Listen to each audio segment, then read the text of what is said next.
programme vous est offert par Illico Cash.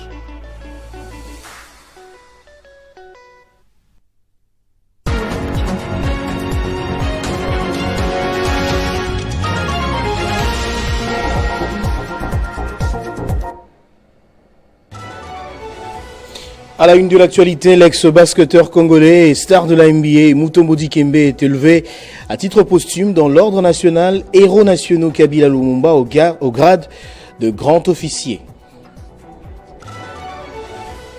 Les personnes vivant avec handicap plaident pour les respects de leurs droits jusqu'ici bafoués. Ils sollicitent ainsi l'implication du gouvernement de la République. En sport, 3 matchs, 3 victoires, 4 buts marqués, 0 encaissés. C'est le bilan des Léopards dans la campagne des éliminatoires de la CAN 2025. Les poulains des Sabres ont eu raison des Taifa Stars de la Tanzanie. Nouveau journal sur Télé 50, bienvenue à tous. Débutons par cette information. L'ex-basketteur congolais et star de la NBA, Mutombo Dikembe, est élevé à titre posthume dans l'ordre national Héros nationaux Kabila Lumumba au grade de grand officier. Le pivot congolais est décédé le 30 septembre dernier de suite d'un cancer de cerveau. Il sera inhumé demain, 12 octobre 2024 à Atlanta. Rendons-nous à présent à la Cité de l'Union africaine où le couple présidentiel a reçu les parents d'Alexandra Diengo Lumbayi, une jeune étudiante congolaise retrouvée morte au Québec, au Canada. Cet entretien s'inscrit dans un contexte de soutien face à la tragédie qui frappe la famille. Le couple présidentiel s'est entretenu ce jeudi à la Cité de l'Union africaine avec les parents d'Alexandra Diengo Lumbayi, jeune étudiante congolaise retrouvée morte au Québec, au Canada, accompagnée de Mme Chantal Yelumulop, coordonnatrice du service spécialisé de la présidence en charge de la jeunesse, la lutte contre les violences sexuelles et la traite de personnes. Le parent de la jeune fille ont reçu le soutien du chef de l'État et de la distinguée première dame. Au sortir de l'audience, la coordonnatrice Chantal Yelumulop a annoncé que le gouvernement a entamé des démarches pour permettre à la famille de se rendre au Canada dans le but de rapatrier le corps de la défunte. La République a dit qu'il va appuyer tous les processus parce qu'il faut mener l'enquête et que justice soit faite. Le président est vraiment, il sait qu'on ne peut pas toucher un seul Congolais. Lui-même, il a déjà dit, on ne touche pas aux Congolais. Tant qu'il est là, on ne touche pas aux Congolais. Alors, nous allons faire les démarches.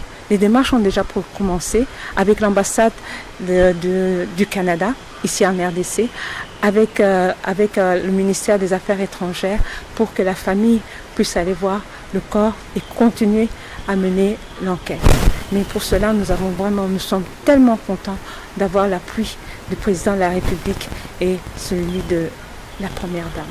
Le président, notre chef d'État, a dit qu'on doit continuer, qu'on doit mettre des avocats sur place, qu'on doit appuyer, on doit parler au Parlement canadien, qu'on doit rencontrer les élus canadiens. On doit aller plus loin dans l'enquête parce que, comme je vous dis, on ne touche pas à un Congolais. Déclarée morte après avoir été repêchée le mardi 8 octobre 2024 dans la marina de l'île Saint-Quentin, dans la ville de Trois-Rivières, au Québec, Alexandra Diengo Lumbayi était âgée de 21 ans. Elle était régulièrement inscrite à l'Université de Québec.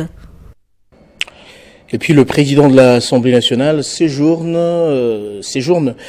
en France, précisément à Paris, où il a été reçu par son homologue français. Vital Kamerhe a plaidé lors de cet entretien pour une intervention humanitaire française en faveur des déplacés de guerre dans l'est de la RDC. Le speaker de la Chambre basse du Parlement a eu un tête-à-tête avec son homologue français, Yael Brahin, qui était également accompagné des députés nationaux français, dont le président de la commission Relations extérieures, Bruno Fuchs, et le secrétaire général de l'Assemblée nationale française, Damien Chamoussi.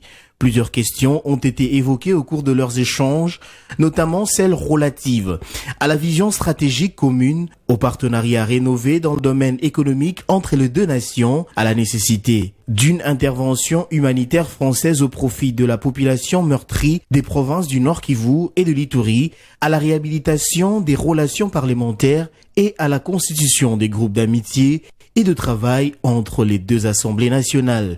Le président de l'Assemblée nationale, le professeur Vital Kamerhe, a martelé est sur la place de choix que doit occuper la République démocratique du Congo dans le concert des pays francophones au regard de sa démographie en croissance permanente.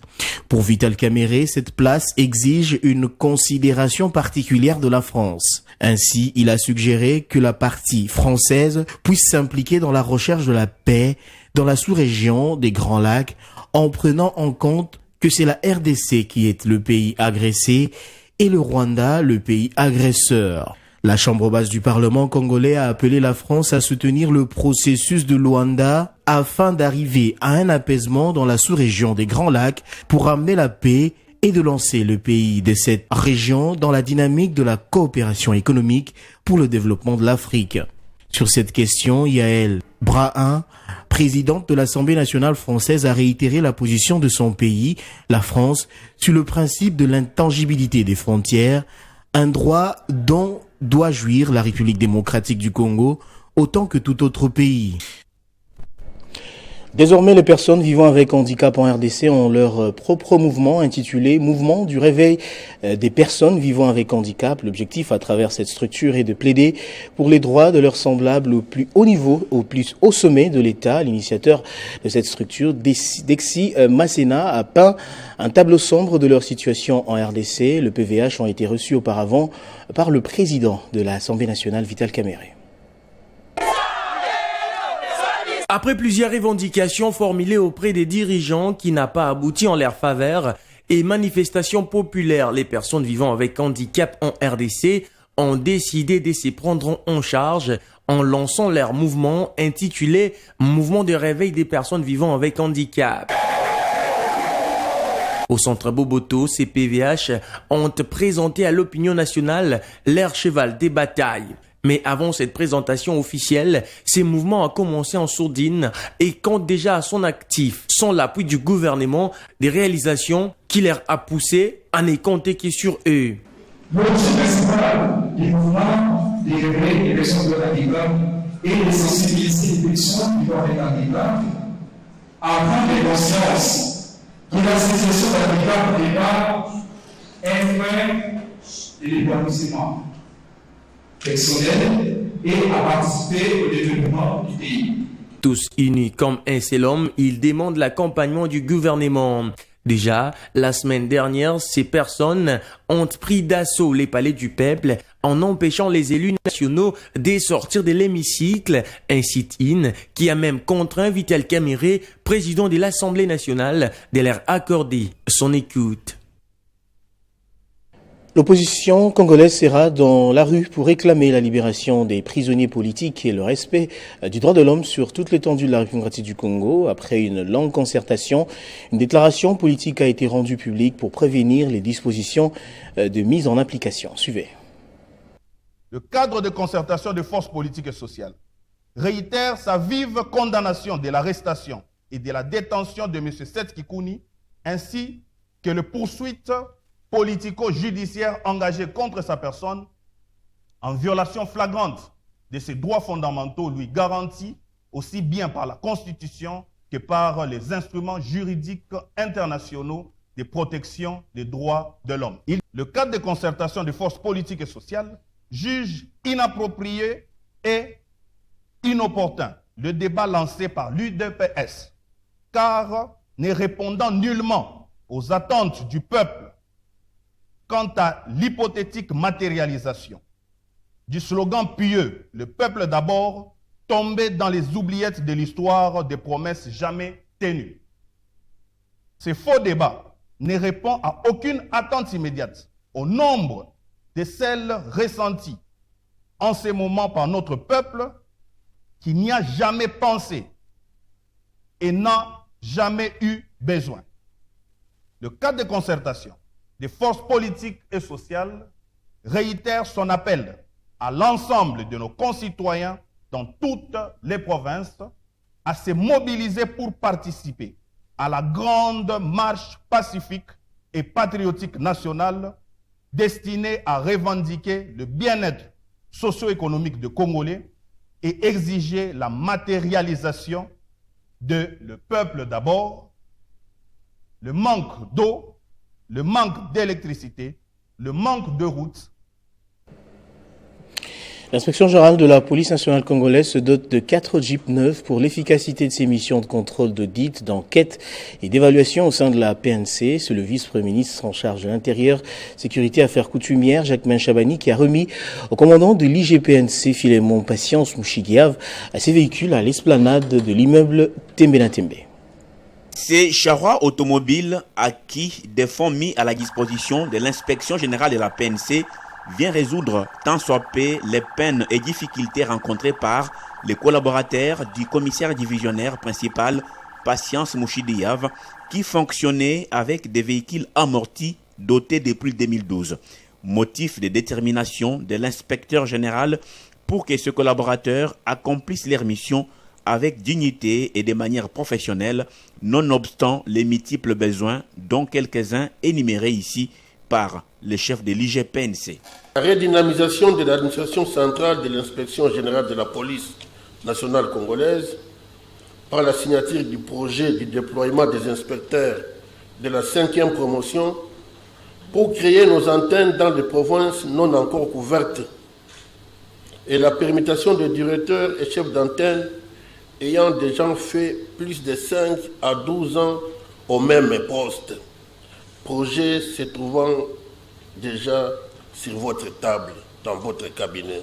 En réponse, le vice-premier ministre de l'Intérieur, félicite l'inspecteur Patience Mouchidiave avec cette manière de gérer les fonds en se dotant soi-même des moyens pour exercer ses missions. Il encourage et recommande vivement que l'inspection générale de la PNC ne lésine pas chaque fois qu'il faut sanctionner les auteurs de buvis et autres antivaleurs au sein du corps PNC. C'est pour moi une obligation et c'est des dossiers sur lesquels nous sommes en train de nous démener pour que dans un délai très bref, ce qui est un échantillon aujourd'hui soit une réalisation au bénéfice de la police nationale congolaise dans son ensemble.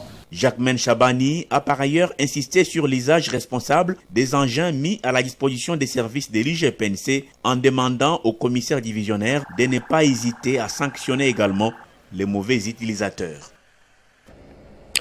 Dans un communiqué de presse, l'initiative pour la protection des droits de l'homme et la réinsertion sociale hausse le ton sur le non-respect des droits des enfants dans la commune de Fungurume. Cette organisation internationale évoque le cas de la bourgmestre adjointe qui a pris les enfants d'une école pour assainir les avenues et curer les drains, d'autant plus que la commune a des services habilités. Cela expose ses élèves au danger.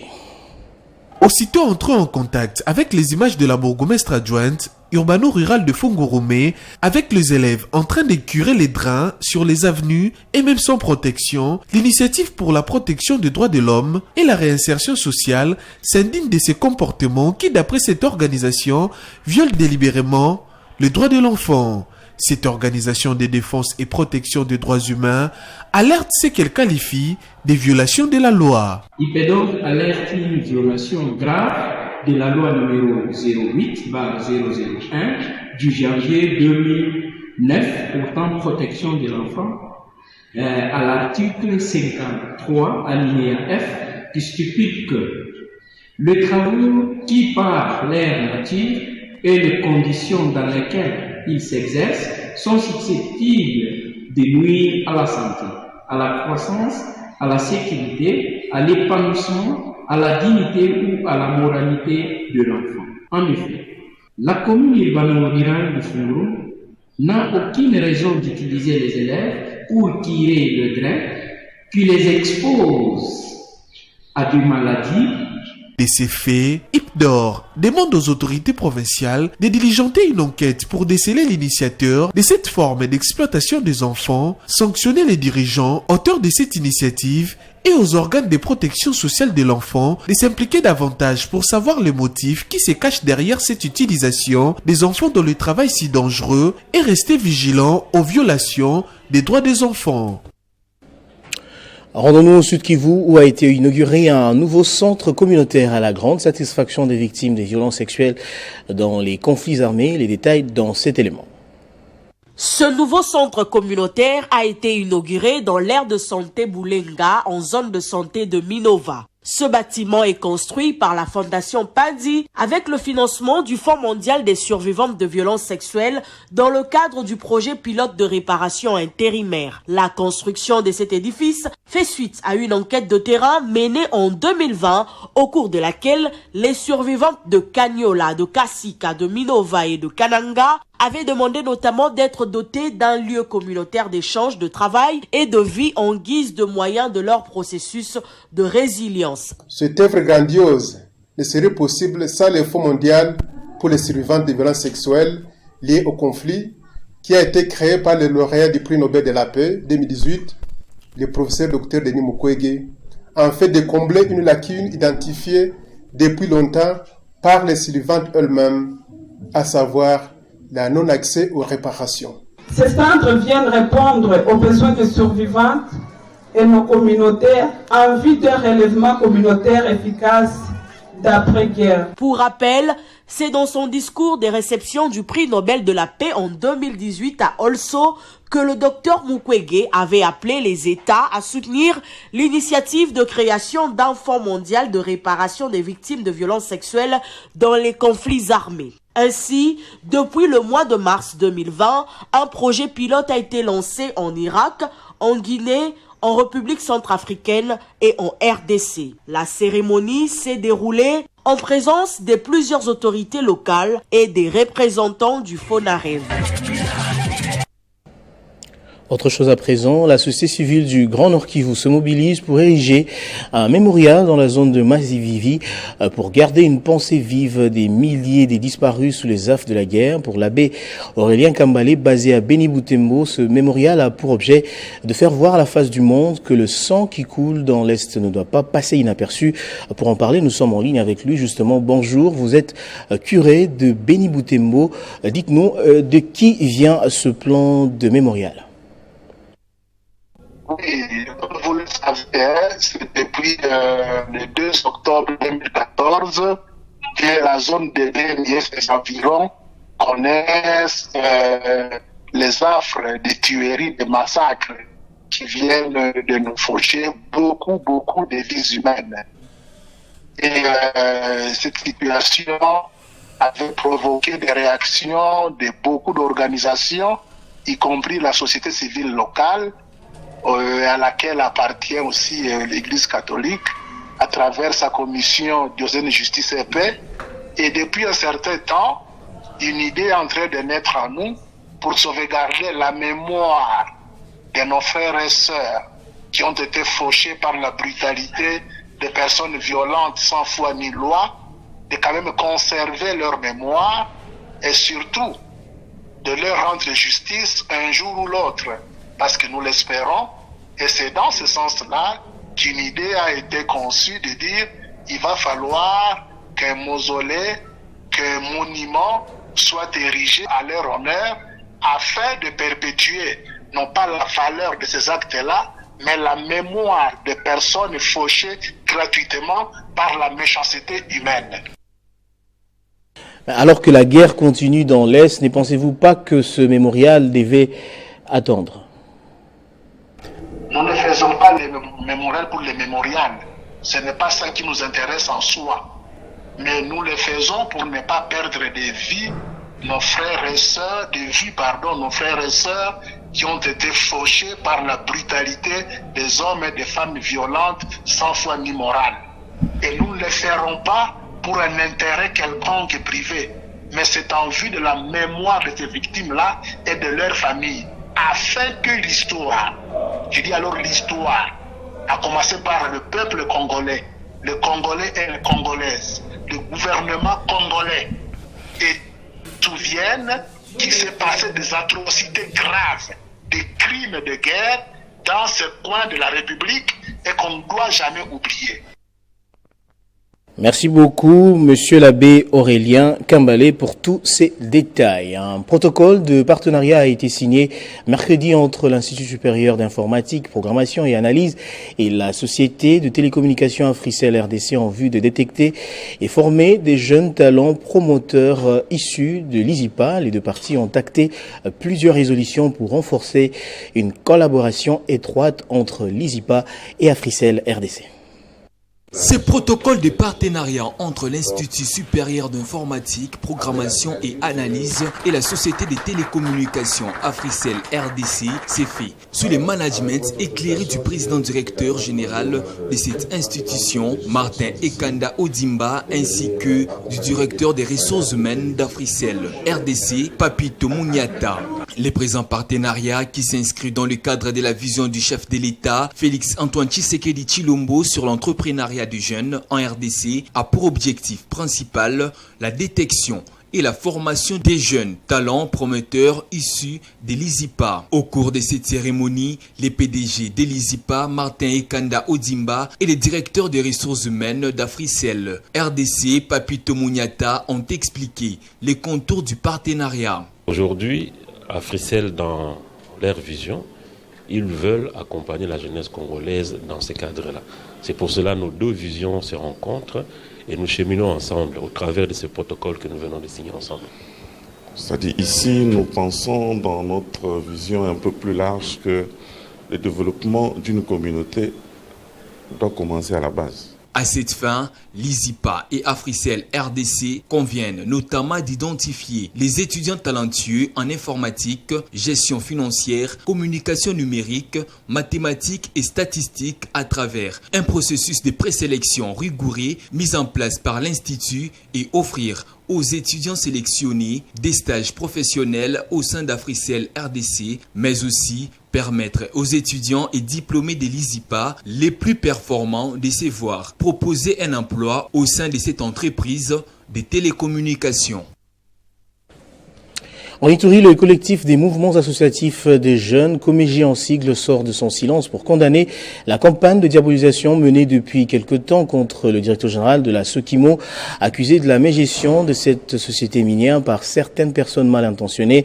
Le Comégie a, dans une déclaration rendue publique mercredi, condamné les polémiques orchestrées contre M. Pistis Bolongo dans cette province sous état de siège. Reportage de Sarah Mugissa. Dans cette déclaration, les Comégie clarifient l'opinion publique sur ce qu'ils qualifient de la campagne de diabolisation contre Pistis Bolongo, directeur général de la Sokimo. Depuis un certain temps, les collectifs des mouvements associatifs des jeunes ituriens, Comégie, suivent avec attention les polémiques concernant la gestion de la Sokimo, orchestrées par les comités syndicaux de ces sociétés, quelques députés nationaux, et plus récemment par certaines composantes de la société civile, forces vives de notre province. En ces temps fermes, les collectifs des mouvements associatifs des Ituriens, au rôle des défenseurs des intérêts de la jeunesse, s'engagent à soutenir sans faille les efforts du directeur de la Sokimo, un jeune qui, selon ses collectifs, dispose des compétences nécessaires pour la relance de la Sokimo au profit de la population iturienne. Le Comégie en appelle au chef de l'État, champion de la promotion de la jeunesse, pour qu'il protège ces DG victimes d'attaques injustifiées de la part des politiciens, cherchant à tout prix à saboter ses efforts de relance de la Sokimo, une société autrefois moribonde. Comégie promet de barrer la route à toute tentative de manipulation et appelle la jeunesse à se mobiliser pour contrer ces manœuvres visant à tenir les efforts de relance de la Sokimo, un espoir majeur pour la création d'emplois stables pour la jeunesse de l'Ituri, où le chômage contribue à l'insécurité.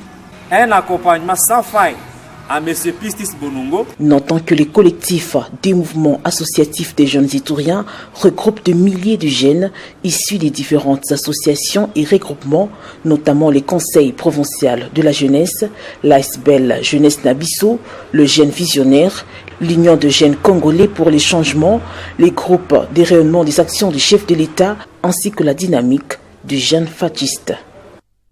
Et puis pour terminer, en bref, 3 matchs, 3 victoires, 4 buts marqués et 0 encaissés. C'est le bilan des Léopards dans la campagne des éliminatoires de la Coupe d'Afrique des Nations 2025 prévue au Maroc.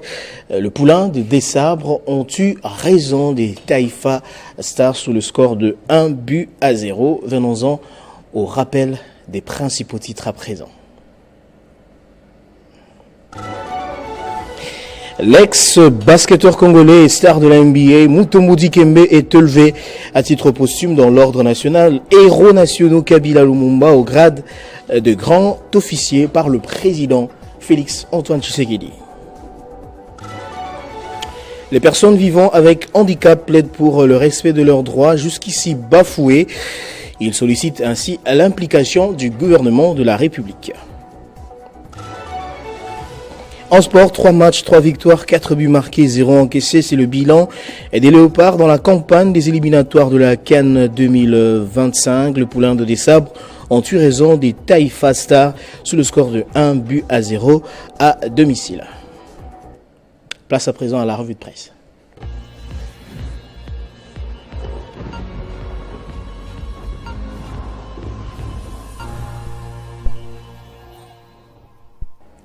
Comme annoncé, c'est avec Joël Isselona qui me rejoint sur ce plateau et à qui j'ai dit bonjour et bienvenue.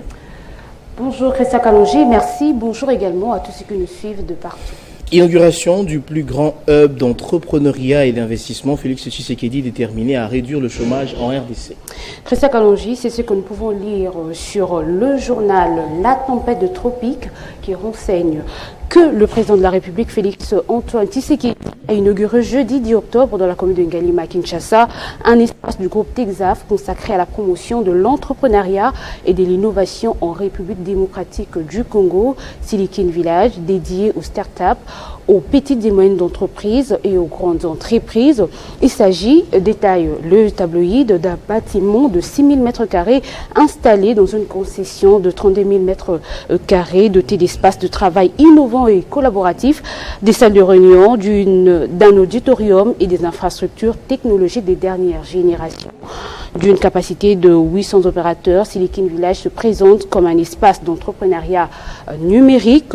Et pour Jean-Philippe Waterschool, directeur du groupe Texaf, note le média en ligne actualité.cd. Il a mis en avant l'engagement de son entreprise dans la croissance numérique du pays. Il a également insisté sur l'importance de la formation, de l'accompagnement de jeunes. Et de son côté, l'agence congolaise de presse note que pour le ministre de Poste Télécommunications et numérique Kibasa Maliba, cette initiative s'inscrit dans le cadre du plan national numérique Horizon 2025 lancé par le chef de l'État, un plan qui vise à positionner la RDC comme un acteur clé dans l'économie numérique mondiale.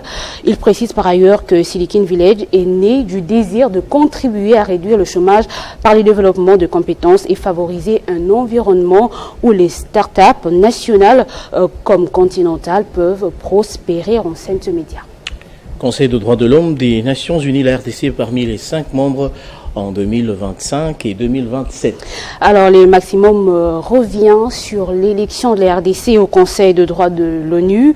Une élection qui, selon le journal, prend d'autant plus des allures d'une victoire diplomatique de Félix Tshisekedi qu'elle a été vivement combattue, même de l'intérieur.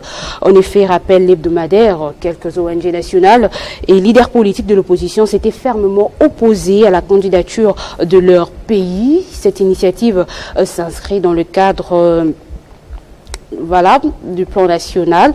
Alors, l'Association africaine de défense des droits de l'homme et l'Association congolaise pour l'accès à la justice ont salué selon Radio Okapi.net l'élection de la RDC au Conseil de droits de l'homme. Cependant, ces deux associations y voient à la fois une responsabilité et une interpellation des autorités à plus d'actes concrets dans la promotion et la protection de droits humains. Et puis, Joël, le ministère des Finances de Doufouam Likunde Libotaï, bilan convaincant pour ses 100 premiers jours. Alors, il faut savoir, Christian Kalonji, qu'il y a plusieurs ministres au sein du gouvernement souminois dans les actes de gestion posés parlent en leur faveur. Il y a par exemple le ministre Doudou Fwamba qui est parvenu à poser plusieurs actions en si peu de temps qui ont réellement impacté de façon positive le quotidien des Congolais. Il y a entre autres la paie régulière des agents et fonctionnaires de l'État. Il a également entrepris plusieurs réformes au sein des entreprises. Il y a également l'assainissement de gouvernance des entreprises publiques. En même temps, il a réduit sensiblement les procédures d'urgence et nous pouvons dire que cet homme est parmi les hommes clés du régime sur qui le chef de l'État peut compter. Et puis pour tirer le rideau, la RDC s'impose face à la Tanzanie, 1-0, et conserve ainsi la tête du groupe H. Alors, l'agence congolaise de presse rapporte que la République démocratique du Congo a été victorieuse de la Tanzanie par 1-0 jeudi 10 octobre au stade de Martyr à Kinshasa dans le cadre de la 3e journée du groupe HD. Éliminatoire de la Coupe d'Afrique de Nations au football 2025. Cette victoire permet aux Léopards de prendre une sérieuse option pour la qualification, indique Forum 2As, en étant désormais premier du groupe H avec 9 points, après 3 journées, un carton plein qui donne confiance avant le match pour le retour prévu à Dar es Salaam le mardi 15 octobre, un acte décisif pour l'accès à la prochaine CAN au Maroc, décrit le portail, pour le prochain match prévu pour le 15 octobre en Tanzanie contre le même adversaire. Un résultat nul serait suffisant pour qualifier le 11 national congolais à la CAN 2025 au Maroc, fait remarquer Forum des As. Voilà qui met fin, Christian Kalonji, à notre revue de presse de ce jour. Je vous remercie de votre présentation, Joël Isseloula. C'est moi qui vous remercie. Voilà qui boucle complètement ce journal, madame, monsieur. Je vous remercie de l'avoir suivi de partout dans le monde grâce à Télé 50.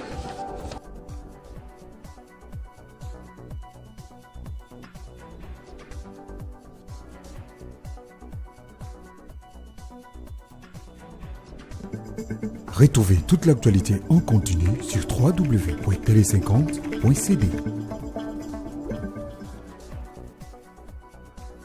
Ce programme vous a été offert par Illico Cash.